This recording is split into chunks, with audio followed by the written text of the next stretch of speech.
श्री स्वामी समर्थ. तुमच्या घराला स्मशान बनवत आहे काही गोष्टी. घराच्या कोपऱ्यात पडलेल्या या 3 वस्तूंना ताबडतोब घराबाहेर फेकून द्या, नाहीतर कायमची गरिबी, संकट आणि अपयश तुमच्या पाठीशी लागतील. तुम्हाला आयुष्यभर दारोदार भटकावं लागेल. तुमचे नातेवाईक, शेजारी, मित्र हे सगळे मोठमोठ्या गाड्यांमध्ये फिरतील, मोठ्या बंगल्यात राहतील, पण तुमचं आयुष्य मात्र तिथेच थांबून राहील. कारण या 3 वस्तू वास्तुशास्त्रानुसारही अपशकुनी आहेत. हा व्हिडिओ तुम्हाला फक्त या गोष्टी सांगण्यासाठी बनवण्यात आलेला आहे की तुम्ही नकली बाबांच्या ज्योतिषांच्या मागे लागून पैसा वाया घालवू नका. कारण चूक तुमच्या नशिबाची नाही, चूक तुमच्या कर्माचीही नाही. चूक फक्त एवढीच आहे की तुमच्या नकळत घरात या घातक वस्तू आल्या आणि तुमचं सगळं काही बिघडलं. या 3 वस्तूंमुळे घरातील सकारात्मक ऊर्जा निघून गेली आहे आणि आपण ही सगळी सच्चाई आजच्या व्हिडिओत सांगणार आहेत. हा व्हिडिओ पाहिल्यानंतर तुम्हाला असं वाटेल की ही माहिती आधी मिळाली असती तर कदाचित अनेक संकटं टळली असती, पण अजूनही वेळ गेलेली नाही. ही माहिती ऐकून तुम्ही मोठ्या संकटापासून स्वतःला वाचवू शकता. स्वामी आज काही अशा गोष्टी सांगणार आहेत ज्या तुमच्या डोळ्यांपुढचा पडदा हटवतील. अनेकदा आपल्या घरी कार्यक्रम, लग्न, वाढदिवस या प्रसंगी गिफ्ट दिली जातात, पण कधीकधी शत्रू त्या निमित्ताने अशा भेटवस्तू देतो ज्या तुम्हाला हळूहळू संपवतात. आपण त्या वस्तूंना आदराने घरात ठेवतो, पण तीच गोष्ट आपल्या विनाशाचं कारण ठरतं. कारण त्या वस्तूंमुळे तुमचं घर आर्थिकदृष्ट्या दुर्बल होतं, सुख शांती नष्ट होते आणि संकट वाढतात. तो व्यक्ती जेव्हा तुमच्या घरी येतो आणि तुम्ही त्याचं गिफ्ट स्वीकारता तेव्हा तो मनातल्या मनात खुश होतो, कारण त्याला माहीत असतं की त्याच्या नकारात्मक उद्देशात तुम्ही अडकणार आहात. स्वामी अशा 3 गोष्टी उघड करणार आहेत ज्या तुमच्या घरात आहेत आणि तुमच्या गरिबीचं मूळ कारण आहे. जर त्या लगेच बाहेर काढल्या नाहीत तर आयुष्यात केवळ वाईटच घडत राहील. कधी कधी काही गोष्टी आपल्याला खूप प्रिय असतात आणि त्या घरातून काढणं मनाला जड जातं. पण लक्षात ठेवा, तुम्ही तुमचं भाग्य बदलू शकता, गरिबी दूर करू शकता. फक्त या मायापासून दूर राहा आणि त्या वस्तूंना घराबाहेर करा. स्वामी जे काही सांगणार आहेत ते ऐकून तुम्हाला धक्का बसेल, पण याच गोष्टीमुळे तुम्ही भविष्यातील बर्बादीपासून वाचू शकता. जर तुम्ही खऱ्या अर्थाने स्वामींचे भक्त असाल आणि इच्छित असाल की स्वामी तुमच्या घरात सुख शांती ठेवो, तर हा व्हिडिओ शेवटपर्यंत नक्की पहा. आणि व्हिडिओ सुरू करण्यापूर्वी माझी तुम्हाला एक छोटीशी विनंती आहे. चॅनलवर नवीन असाल तर सबस्क्राईब करा आणि भक्तांनो हा व्हिडिओ मनापासून लाईक करून जय जय स्वामी समर्थ म्हणा. कारण मित्रांनो, ज्या भक्ताला हा व्हिडिओ आवडेल आणि कमेंट बॉक्समध्ये मनापासून श्री स्वामी समर्थ लिहीन, त्या भक्तावर स्वामींच्या आशीर्वादांचा वर्षाव होईल. तर चला त्या गोष्टी बघूयात कोणत्या आहेत त्या. 1. काटेरी झाड किंवा वनस्पती. सर्वात पहिली गोष्ट म्हणजे काटेरी झाड किंवा वनस्पती. घरात सजावटीसाठी बरेच जण वेगवेगळ्या झाडांचा वापर करतात. अनेकदा लोक आर्टिफिशियल फुलं किंवा झाडंही ठेवतात, पण लक्षात ठेवा, जर तुम्ही कॅक्टस, गुलाबासारखी काटेरी झाड घरात ठेवली असतील तर ती वास्तुशास्त्रानुसार निषिद्ध मानली गेली आहेत. ही झाडं घरात नकारात्मक ऊर्जा आणतात आणि घरातील शांतता व समृद्धी दूर जाऊ लागते.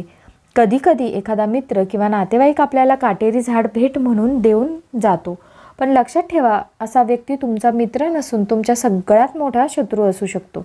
कारण काटेरी झाड तुमचं घर स्मशान बनवू शकतं. हळूहळू सगळं काही नष्ट होत जातं. सर्व प्रकारची काटेरी झाडं तात्काळ घराबाहेर काढा, नाहीतर तुमच्यावर मोठं संकट येऊ शकतं. नंबर 2. दुसऱ्यांच्या वस्तू म्हणजेच छत्री व चप्पल. आता एक मोठं रहस्य सांगणार आहोत जे तुम्हाला कोणी सांगणार नाही. स्वामींचं बोलणं लक्षपूर्वक ऐका. हवामान कधीही बदलू शकतं. कधी अचानक जोरदार पाऊस येतो. समजा तुम्ही एखाद्या नातेवाईकांकडे, मित्राकडे किंवा एखाद्या महत्त्वाच्या कामासाठी बाहेर गेलात आणि अचानक पाऊस सुरू झाला. तुमच्याकडे छत्री नसते. तो व्यक्ती म्हणतो, छत्री घ्या.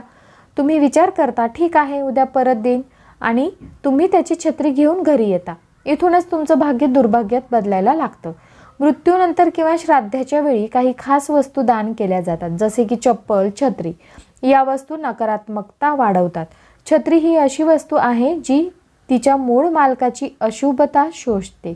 जर तुम्ही ती छत्री घरात ठेवली तर त्या व्यक्तीच्या घरातील सर्व नकारात्मकता, दारिद्र्य, काळी शक्ती आणि दृष्ट सगळं तुमच्या घरात येऊ लागतं. सरळ शब्दात सांगायचं तर दुसऱ्याचं दुःख तुम्ही तुमच्या घरात घेऊन आलात. हेच काही वेळा चप्पला बाबतीतही होतं.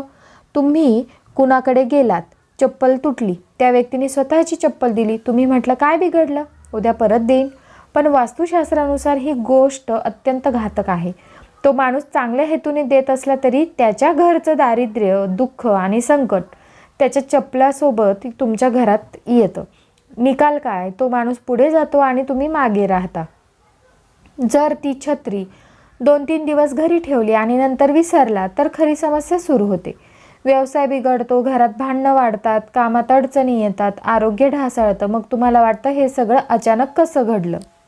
तुम्ही ज्योतिषांकडे, तांत्रिकाकडे जाता, हजारो रुपये खर्च करता, पण उपाय सापडत नाही. स्वामींनी एक फार मोठं सत्य उघड केलं आहे. कुणाचीही चप्पल किंवा छत्री घरात आणू नका. जर आधीच आणली असेल तर तात्काळ परत द्या.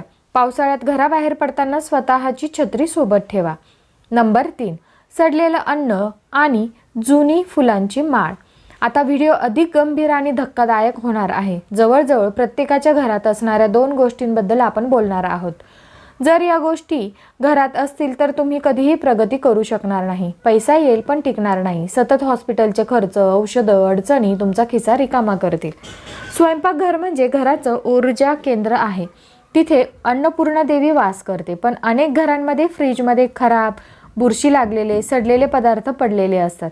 सिंकमध्ये 2-2 दिवस उष्टी भांडी पडलेली असतात. ही सवयही गरिबाचं कारण ठरतं. स्वयंपाकघर स्वच्छ नसेल तर समृद्धी येत नाही. सडलेले अन्न, बुरशी लागलेले पदार्थ, जुनी उष्टी भांडी घरातून तात्काळ काढा. तसेच देवाला अर्पण केलेली फुलांची माळ अनेक दिवस फोटोवर तशीच ठेवली जाते. फुलं सुकून जातात पण माळ काढली जात नाही. वास्तुशास्त्रानुसार हे अत्यंत अशुभ आहे.